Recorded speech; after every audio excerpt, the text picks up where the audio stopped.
What's up, fam? This is Hard Knock Radio. Once again, I'm Anita Johnson hanging out with you this afternoon here on Hard Knock Radio. In the building, we have longtime activist and friend of the show, Tony Coleman, the executive director of One Fam. He's here representing Bikes for Life. Tony Coleman, once again, man, welcome to Hard Knock Radio. Right on. Now, Tony, you know it's always a pleasure to have you chilling in the building with us here at Hard Knock Radio. You know, whether you're advocating peace or advocating justice, you're always hard at work, and today is definitely no different, as folks will soon learn with all that you all have going on with Bikes for Life this weekend. You know, me personally, I'm beginning to think, brother, that you stay on the grind 24/7, or to quote Mary J. Blige, 25/8, definitely. For folks that are unfamiliar with Bikes for Life and all that you all do and how you get down, how is the organization doing? And I know also that you have this big grand reopening plan this Saturday. Maybe if you could talk a bit about that and the success of what you all have been able to accomplish. We reached a 2-year milestone. We are celebrating our 2 years in being in business, self-sustainable business, and it's going good. And, you know, we're right there in West Oakland, right in the hood, and the community's coming out to celebrate, you know, that we have. We're bringing back 7th Street. For those who don't know, 7th Street has a history, a legacy there for being a jazz district and just having this vibrant 7th Street. Well, due to the post of eminent domain with the BART and the post office and those type of things, it kind of like shut things down. And we're bringing it back. You know, we got a community bike shop everybody comes to, and we also still doing a lot of community work in the neighborhood. And it's needed because, you know, we have a lot of, you know, issues in the neighborhood with violence. We just had a baby killed 2 blocks from our shop. And, you know, just getting the community together, we've been able to, you know, have meetings and be able to bring folks together with the new residents and the old residents, you know, just to try to have a way where folks can unite. Because, you know, as you know, people just go to work and they come back. They don't always have an opportunity to meet their neighbors. So the shop has been serving. It's been doing good. Well, how's that been working, considering the fact that, you know, last time you were on the show, you talked a bit about how gentrification has really changed West Oakland, providing a lot of good, but then also a lot of bad. You being this bike shop, you know, Bikes for Life, being able to provide a forum or a way that people can dialogue around certain concerns impacting the community. Maybe talk a bit about that. Oh, yeah. I mean, it's like with any neighborhood. I mean, even Harlem's going through it with the gentrification. It's real easy for, you know, them to look at the problems that plagued the community for years and years and years. It's been neglected. And now that, you know, folks are wanting that space again, all of a sudden, this same old playbook about more police and locking people up. Well, who are the ones that mostly get locked up is the poor black and brown folks that were neglected for so many years. Then it starts putting the community against each other because folks want safety. You know, we want it the most. We're right there dealing next door to folks that's committing a lot of these crimes. And, you know, we want them to get help, but we also want safety as well for our kids. And my kid goes to school there in the community. I'm raising a little son. I just think that it's a way to put us against each other, and the shop has been able to serve the least that we'll be able to dialogue with each other and solve our own issues in our community. And that's really, really needed because we don't always need the government or the city to come in heavy-handed with the police and use the same tactics that they've been using for years. Because if it would have worked then, it would have worked now, and it doesn't work. Well, Tony, I want to stay with this for a minute. I want you to talk a little bit further about this. You know, so now you have this bike shop based in West Oakland, California, historic district, 7th Street in West Oakland, in the hood that you head. It acts, as you just mentioned, as a community hub that unites people from different socio-political, economic, and ethnic backgrounds. Explain the progression from activism to entrepreneurship with Bikes for Life. And the reason why I thought that was significant is because we know you, most of the listeners here at Hard Knock Radio are familiar with your activism around whether it be One Fam or, you know, the Oscar Grant Committee, or various things that you've done throughout the years. How do you see those two being interconnected, like bikes as a tool of bettering the community and really bringing about some effective change? I mean, that's a good question. I mean, I think now in this stage of time with the way the nonprofit, we're right here in the left coast where a lot of nonprofits, and they basically, for the good or the bad, we are in the nonprofit industrial complex. Now, it's good if you're getting grants, you're getting funded, and those folks seem to hang out with the same folks, and they're getting their information, and they're giving their dollars to the people that they think that's out there in the community. And a lot of times they're not coming out to the hood and really coming out and seeing how their dollars are being spent. They're relying on information that they're getting from their sources. And what it does, it leaves out all the mom and pops, you know, the smaller folks that's trying to come up, and the ones that's really on the ground doing a lot of the day-to-day work on the front lines are not funded. So we have to find ways to fund ourselves. So, you know, folks always talk about the self-sustainability and the green and all like that. Well, we doing it, you know, and we very aggressive with it because we know that we got a job to do. We want to do it. We're skilled. We have the passion and the commitment. And just because a funder turns down our grants time and time again doesn't mean that we're going to go away. So we have to find other ways to sustain ourselves. And one being that we have a bike shop. We have a social enterprise that is serving the community. It's a nonprofit, but we sell bikes. And we're able to do that because we're able to get a few individual donations and bikes, and we build them. And we have one of the best mechanics in Oakland that's able to fix anything. And we're being able to service folks' bikes. So it's been a good thing. It's been a good model. And the fact that I am an activist, I'm coming from that slant. So everything is about community. Everything is about the hood. It ain't just about taking their money. It all goes recycled back into the hood. Now, we have been having a hard time getting funded so we can hire people. And that's what we want. The shop is sustaining itself. 100% says, oh, man, we are so proud. The shop pays its own bills. We even expanded that we opening up the second floor. So the shop takes care of itself. Are we making enough to pay people's salaries? No, not yet. We're working towards that. And they say, you know, the first couple years of business, it doesn't, you know, do as well. And we're reaching that hump right now that we're doing well enough to sustain, to stay open, to be there. The shop is going to be open. So that's one good thing. Now we need to figure out how we can actually have a living wage for myself and for the rest of the staff there. You know, we have a 501c3. We're not trying to make a profit. We're not poverty pimps. We have a long history, a track record of doing the work in the community. There's no poverty pimping with us. And accountability is a big word in the community activism world. Folks is always talking about accountable, holding the police accountable, holding the powers that be accountable. But we got to hold ourselves accountable, too. You know, people that's giving out money, you know, for without, you know, following what the dollar is doing. We need to hold that accountable. Folks need to be held accountable for the money that they're getting. And if that's not going to happen, then we're going to continue to have the same thing. You're going to put organizations, good organizations, against each other, you know, that would be united in any other situation. But when it comes to these dollars, you look at how we're doing this work for over a decade, and we're not funded. And then you look at the folks that are funded. Just look at it. This public record. Look at it. This is in black and white. Look who's getting funded and look who's not getting funded, including us, and draw a conclusion from there. Something is not right, you know. Well, there you have it. That's the voice of Tony Coleman. We've been talking with him today. He's the executive director of One Fam. He's here talking about Bikes for Life and looking at the nonprofit industrial complex as he's just been breaking down some things. I think what you're referring to is the fact that it's hard for foundations at times to quantify, say, a program such as yours where you know it's affecting or benefiting the community based on the lack of violence or crime in the area, the fact that you're dialoguing with the community. But how do you actually put that into words, or how is a foundation able to properly measure that? And I think many times the foundations have to get behind the desk and actually come out and dialogue and interact with the folks. And I think one other thing that you all are doing extremely well is the consistency around prioritizing cooperative economics, or basically recycling dollars in the hood. Because many times in our community, you know, our money, we're getting in our car or we're catching a bus going outside, spending the money, and not necessarily coming back and investing in the community. Maybe if you can talk a bit about that. Oh, man, that's a beautiful thing, because I live in the hood. My shop in the hood, the organization in the hood. My son go to school right there in the hood. I'm the coach of the basketball team right there in the hood. My girlfriend live around the corner in the hood. We are there.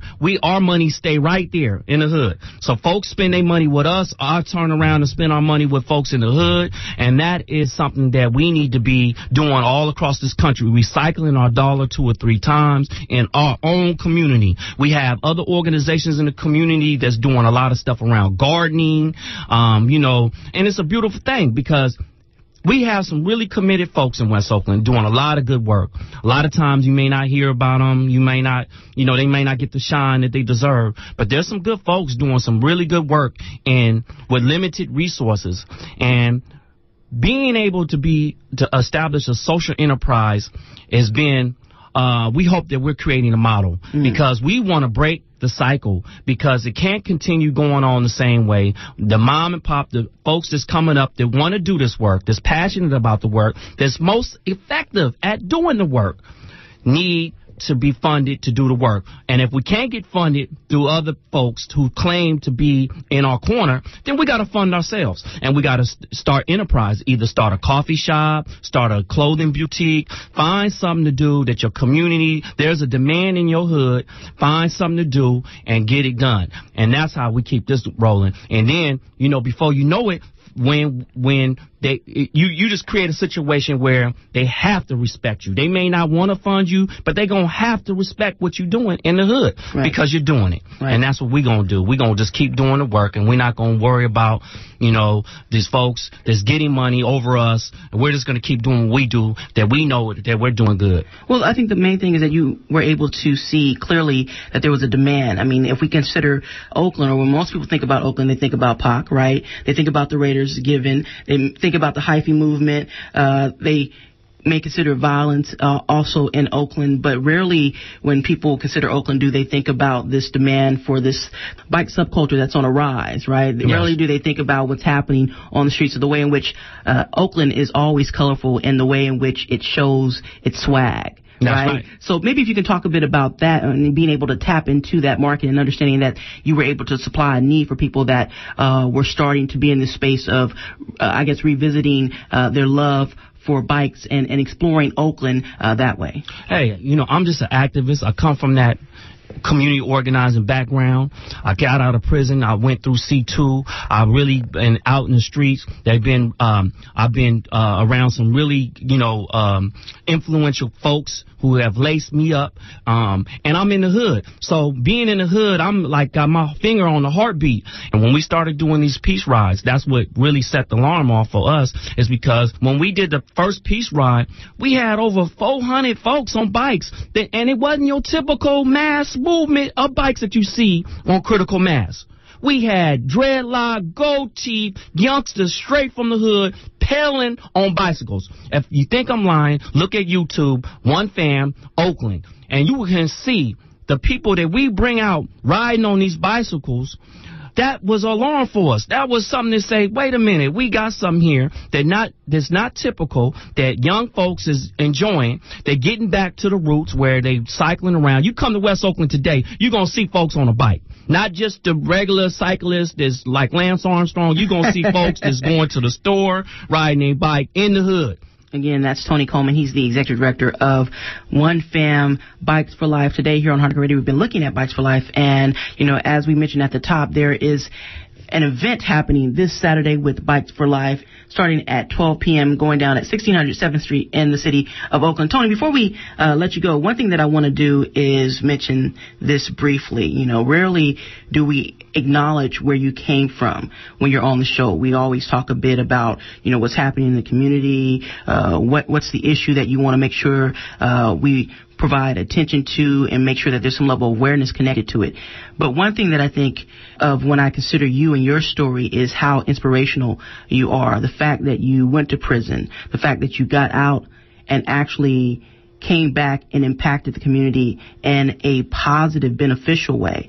I think you are an inspiration to people who are either going through it right now or people that are trying to figure out how can we do this with many countless numbers of our brothers and sisters who are locked down, because the reality is that they eventually get out. Right on. So how do we, before I let you go, I want to see if you can provide us with some level of understanding. How do we create more stories that mirror yours versus what mainstream media begins to or is constantly providing us with, because I feel like it's ripe for that time, and your story can, maybe encourage some brothers and sisters that may be listening to the show right now who are on lockdown. How that you were able to do what you've been able to do so far? I think that there's a lot of brothers out there, and there's a lot of sisters out there. It's over 2 million people in prison, right. And you got some good folks, talented folks. I met some of my sharpest, best humanitarian people when I was in prison. They there.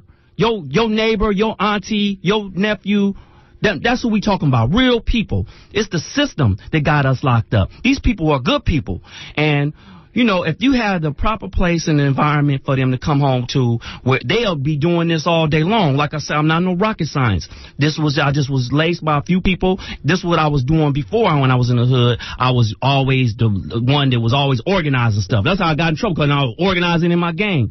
So I'm always been a leader, and there's a lot of leaders out there that could come home and put those same skills to work doing something good for the hood, and they'll get the same reward, the benefit, and not only that, they raising up the next generation, including their kids. And I'm real proud of this hip-hop generation, because you see so many fathers out there. It ain't like before. Our fathers, it ain't like the last generation who left a lot of, single mothers. You got some dads out here that's out here that's taking care of their kids.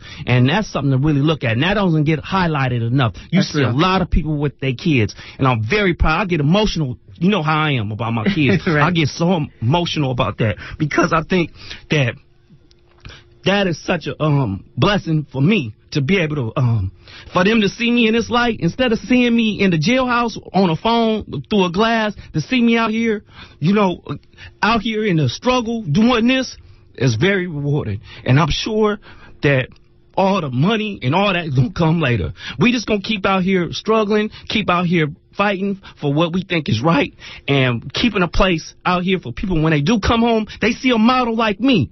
And they say, if he could do it, I could do it. And we right there at 1600 7th Street, across the street from West Oakland, BART Station. We there, 10 to 6 every day. And you could come now, you could come check out what we doing. If you're trying to do your own thing, if it's something that I could give to you, if it's anything I could give to you, inspire you, talk to you, and you trying to go through the same things, brother, sister, it's not hard. We just got to get out here. And what makes it hard is when you see these institutions that's out here, to see they be getting the money, and it makes it hard, because then you got to play their game. They'll keep us as participants and take pictures with us and say, look what we doing with these folks. But we won't never be able to rise and be the leader that we want to be. And so we only make it so far. So you're going to eventually just get the game from them, and then eventually you're going to have to go out on your own like I did. And then you're going to meet another obstacle, but you just keep fighting. Because even when they were saying that we need to have more brothers and sisters out the prison that's doing this work, even with the city, when they hire like the Measure Y folks, they find a way to institutionalize it, and then it soften it up. It don't even be the same flavor. You got folks running out here with all these white jackets on. There's good people and got the good intentions, but it's not as effective as what we thought about and what we was pushing for, to have more people that's coming home from prison getting these jobs. As soon as they get the job, then it's dumbed down. Now they only entertain themselves within them city hall walls. They don't have to be out in the community. They just have to make a few good speeches. And then when we say, look, y'all ain't out in the hood, they could parade them out and say, they is out there. We just gave $1 million to such and such program, and they got people out there that's been formerly incarcerated. So you just try to lessen our argument. And that's what I'm talking about. Don't let these institutions that's out here be the blueprint for it. You make your own blueprint when you come home. And if that don't work, look at my blueprint, and let's get this movement together, and let's do it. We got a lot of work to do. And Tony, one thing that I just want to add too, it's important that we invest in men and women like Tony Coleman versus being in a space where we throw them away. Because too often, when brothers and sisters go to jail, we're in the mental space of throwing them away or forgetting about that reality. And, as you just heard him speak from his heart, when he started talking about being a father and his commitment to the community, that should have resonated with many people. Where you could see that this brother really means well, and he's trying to impact the hood in a way that, is a new blueprint, in the sense of what they're doing with Bikes for Life. And being that we've been talking a bit about Bikes for Life, before we go, Tony, let the listeners know how they can come out and invest in what you all are trying to do there in West Oakland, in the historic district of 7th Street. how can people come check you guys out this weekend, and what can they expect? Oh, we having a re-grand opening. We giving away 30 bikes to the kids in the hood. And I'm trying not to be emotional. Just think, every time I touch on kids, I just get really touched. But we're having a re-grand opening. We did some renovations. It's a historic landmark where we at, so it took a lot of work to really try to get the permits and everything to get our store the way we think it could be serving of the community. We finally did it. We met a milestone, and now we're trying to open it up and share it with the rest of the folks. So if folks want to come to our grand opening, is Saturday. This Saturday, February 11th.